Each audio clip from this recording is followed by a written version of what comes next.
বহু রাজা রাজা কৃষ্ণ কৃষ্ণ মাণিক্য বাহা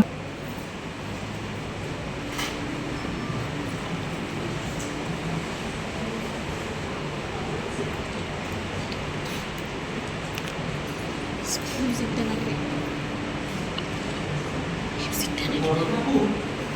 ইদানিং আপনার মুখটা কোনো বিষণ্ণ, কিছু কি ঘটেছে যদি অনুগ্রহ করে বলেন।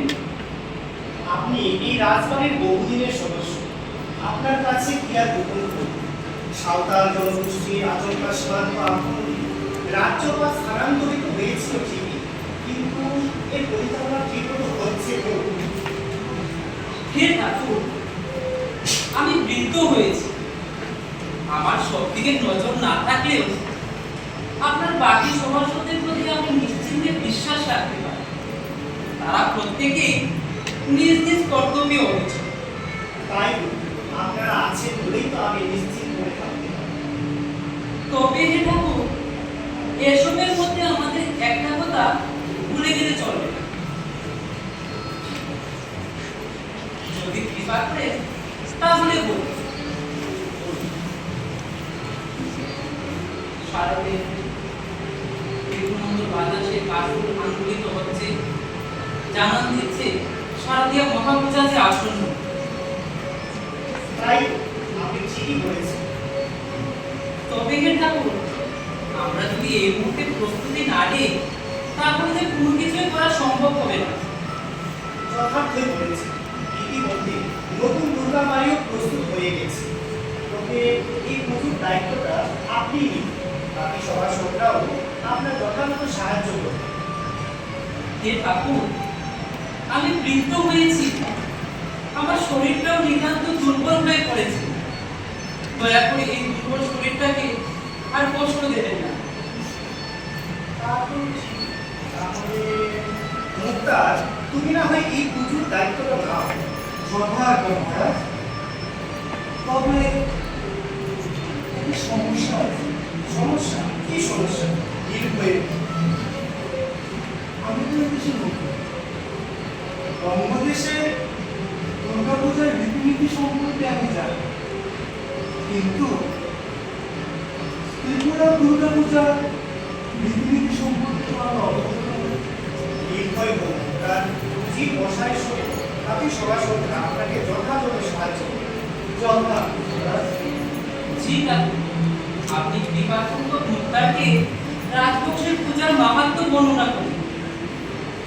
আমি মহারাজ আপনার শ্রী মুখ থেকে প্রচুর মাহাত্ম শুনে আমি নিজেকে ধন্য মনে করি।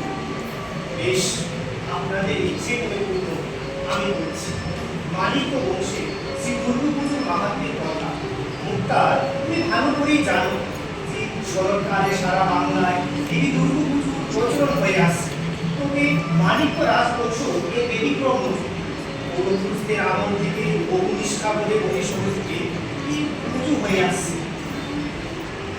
আমি বঙ্গদেশে তো যে দুর্নীতি হচ্ছে প্রচলন আছে অনেক আগে থেকে। এই পুজোর এক বিশেষ বৈশিষ্ট্য আছে, প্রতিমার চালা হয় গির্জা চালা। গির্জা যারা সেটা আবার কি? সাধারণত আমরা এক চালায় দেবী অসুর তরল রূপে পাশাপাশি লক্ষ্মী, সরস্বতী, কার্তিক ও গণেশকে দেখতে পাই। বঙ্গদেশেও কিন্তু ঠিক একই রকম ভাবে প্রতিমা পূজিত, কিন্তু গির্জার বিশেষ বৈশিষ্ট্য থাকে। একটা বিশেষ বৈশিষ্ট্য আছে তো, প্রতিমার চালার সামনের অংশ প্রসারিত ও চারদিক খামটা রেখে ধরে রাখা দেওয়া হয়। সেই ঘরের মধ্যে দেবী অধিষ্ঠান।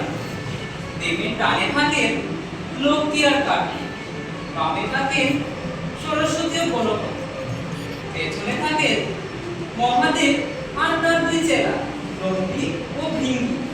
বাহ বাহ, কি অপরূপ প্রতিমা!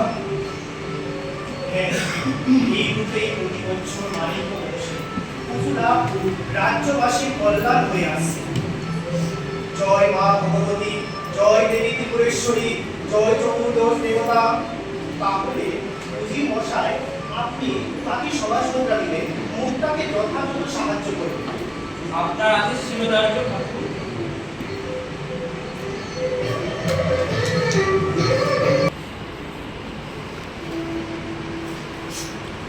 প্রণাম অজির মশাই, আমাকে ডেকে পাঠিয়েছেন? এসো এসো মুক্তা, তোমাকে বিশেষ কারণে ডেকে পাঠিয়েছি। হ্যাঁ বলুন, এই দাস আপনার কি সেবা করতে পারে? আরে না, তেমন কিছুই নয়। তবে একটা কথা বলি শুনো, আজকের মহাপূজা নির্বিঘ্নে সম্পন্ন হয়েছে তো? আগে হ্যাঁ, সেই আজকের পুজো মা ভগবতীর কৃপায় এবং আপনাদের সবার সহযোগিতা সম্পূর্ণ হয়েছে। এখন মন্দিরে ভোগ নিবেদনের প্রস্তুতি চলছে। বেশ বেশ, খুব ভালো খুব ভালো। তবে একটা কথা বলি শুনো, আপনি বলুন। মায়ের ভোগ নিবেদনে যেন কোনো ত্রুটি না থাকে। মায়ের ভোগ নিবেদনের পর মায়ের প্রসাদ যেন সকল রাজ্যবাসীর মধ্যে বিতরণ করা হয়, সেদিকে নজর রাখতে হবে। যথা আজ্ঞা, যথা। এটা কিন্তু মহারাজের আদেশ। অবশ্যই। এমন সময় অন্নভবন থেকে দাসী সমেত মহারানী সুদক্ষিণা এগিয়ে এলেন এক বিশেষ আর্জি নিয়ে।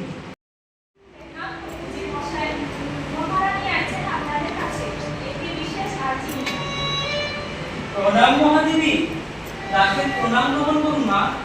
প্রণাম মহাদেবী। কিছু কি ঘটেছে মহাদেবী? দাসকে আজ্ঞা করুন মা।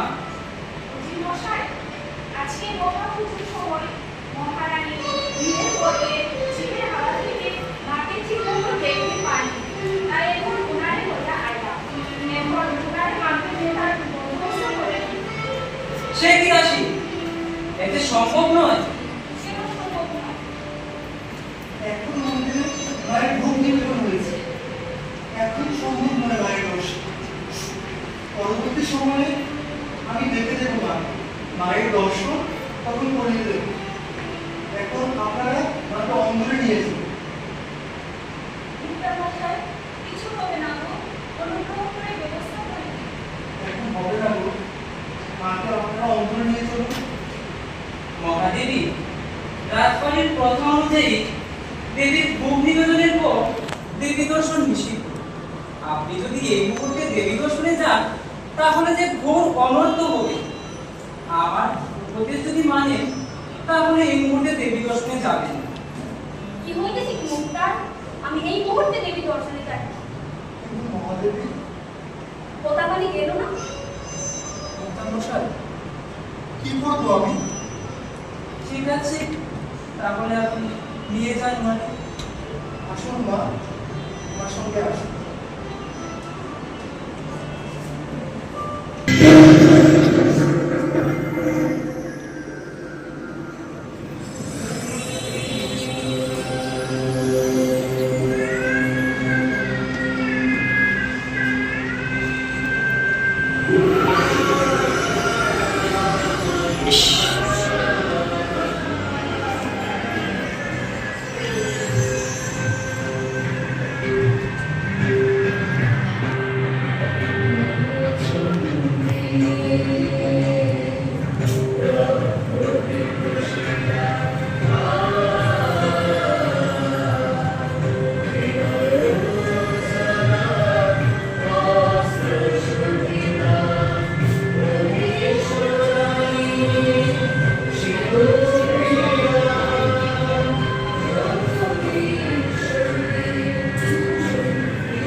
ও কি ওখানে কে আছে?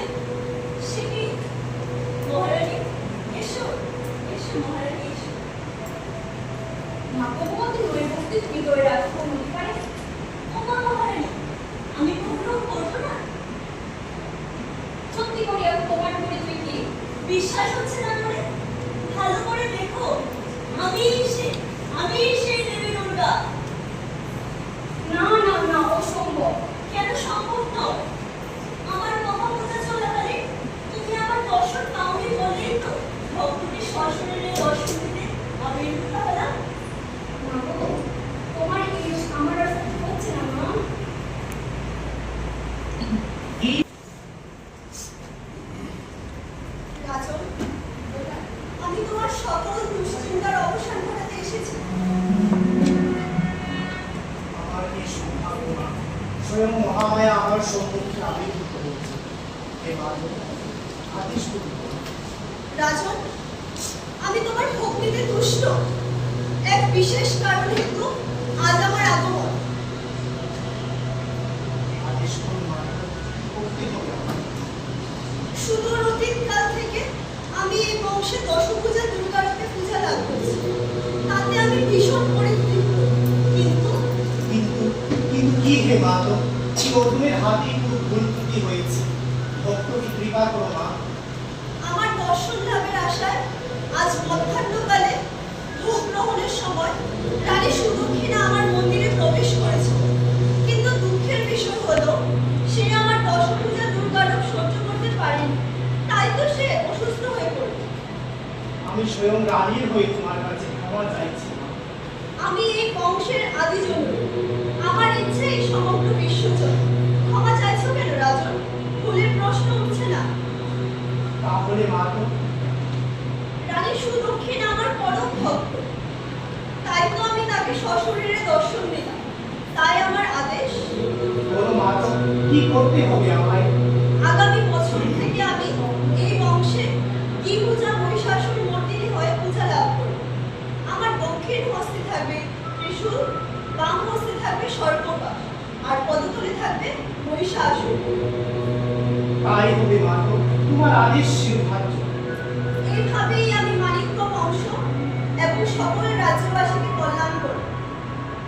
জয় হোক মাধব, তোমার জয় হোক। কল্যাণ হোক রাজন, সকল রাজ্যবাসীর কল্যাণ হোক।